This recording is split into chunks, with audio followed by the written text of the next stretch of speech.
2 దశాబ్దాల క్రితం ప్రాణాలు అరచేతులు పెట్టుకుని వారు ఆ జిల్లాకు వలస వచ్చారు. అయ్యో పాపమని స్థానికులు వారిని హక్కును చేర్చుకున్నారు. కానీ ఇప్పుడు అదే వారికి శాపంగా మారింది. వలస వచ్చిన గిరిజనులతో స్థానికులు ముప్పు తెచ్చుకుంటున్నారట. వారి ఓట్ల కోసం అధికారులు సైతం ఒత్తాసు పలుకుతున్నారన్న విమర్శలు ఉన్నాయి.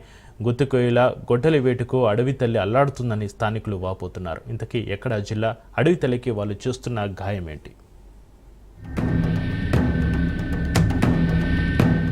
20 ఏళ్ల క్రితం సెల్వజూడంలో పోలీసులు నక్సలైట్ల కాల్పుల మధ్య నలిగిపోతూ ప్రాణాలను అరచేతుల్లో పట్టుకుని ఉమ్మడి ఆంధ్రప్రదేశ్లోని సరిహద్దు జిల్లాలోకి వలస వచ్చారు ఛత్తీస్గఢ్ జిల్లా వాసులు. అక్కడి నుంచి వచ్చి అడవుల్లో ఆవాసాలు ఏర్పరచుకున్నారు. ఈ క్రమంలోనే వేల ఎకరాల దట్టమైన అడవిని గొడ్డలితో నరికేస్తూ అక్కడ వ్యవసాయం చేస్తూ గుత్తికోయలుగా పిలువబడుతూ జీవనం సాగిస్తున్నారు.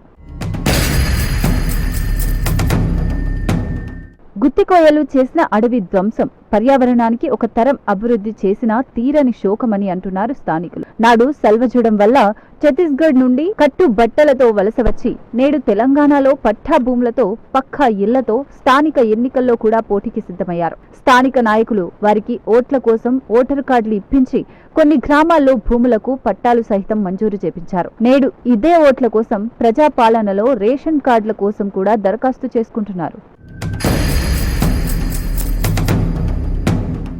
ఫారెస్టు అధికారులు వారి ఆవాస గ్రామాల చుట్టూ పోడు నివారణకు ఎన్ని కందలాలు హద్దులుగా పెట్టినా కంచె చేనును మేసినట్లుగా దొంగచాటున అడవిని కొల్లగొడుతూనే ఉన్నారు. దాదాపు 20 ఏళ్ల క్రితం మానవత్వంతో స్థానికులు పాలకులు హక్కున చేర్చుకుంటే ఇప్పుడు వారు వందలాది ఆవాస గ్రామాలతో వేలాది మంది జనాభాతో ఉంటూ అడవికి కొరివి పెడుతూ క్రమక్రమంగా అంతం చేస్తున్నారు. దీని మీద ప్రస్తుతం పాలకులు దృష్టి పెట్టుకుంటే భవిష్యత్ తరాలకు పర్యావరణానికి తీరని పెనుముప్పుగా మారుతుందని అంటున్నారు స్థానికులు.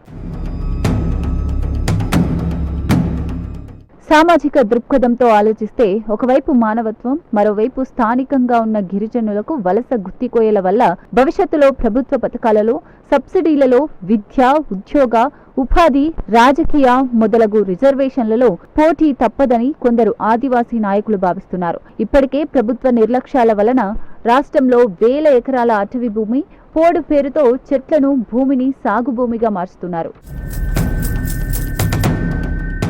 ఉమ్మడి వరంగల్ జిల్లాలో దాదాపు 70 గుత్తికోయ గుడాలు ఆవాస గ్రామాలుగా ఏర్పాటయి దాదాపు 15,000 జనాభాతో అడవి మధ్యలో నివసిస్తున్నారు. ఇందులో ప్రతి గ్రామంలో 20 నుండి 60 కుటుంబాలున్నాయి. అంటే సరాసరి సగటున మొత్తం 2,500 కుటుంబాలున్నాయి. ప్రతి కుటుంబానికి వారి గ్రామంలో సగటున 3 నుండి 10 ఎకరాల వరకు పోడు భూమి సాగు చేసుకుంటున్నారు. అంటే జిల్లా వ్యాప్తంగా దాదాపు వారి ఇళ్లతో కలిపి 10,000 ఎకరాలకు పైగా అడవి భూమిని పోడు చేసుకున్నారు.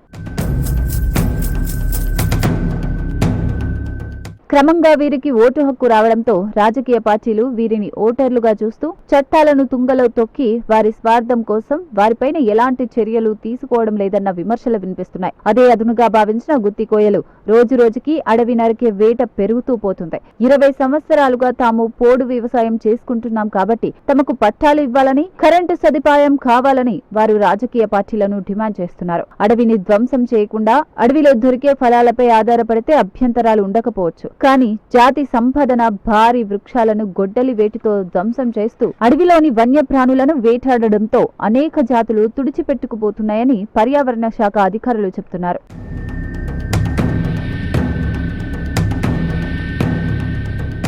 కోట్ల రూపాయల ప్రజాధనాన్ని హరితహారం పేరుతో వెచ్చిస్తున్న ప్రభుత్వం ఇలాంటి విధ్వంసకారులపై చర్యలు తీసుకొని ప్రకృతి సమతుల్యతకు భంగం వాటిల్లకుండా తిరిగి అడవుల్ని పునరుద్ధరించాలని, లేదంటే భవిష్యత్ అంధకారం అవుతుందని కోరుతున్నారు పర్యావరణ ప్రేమికులు.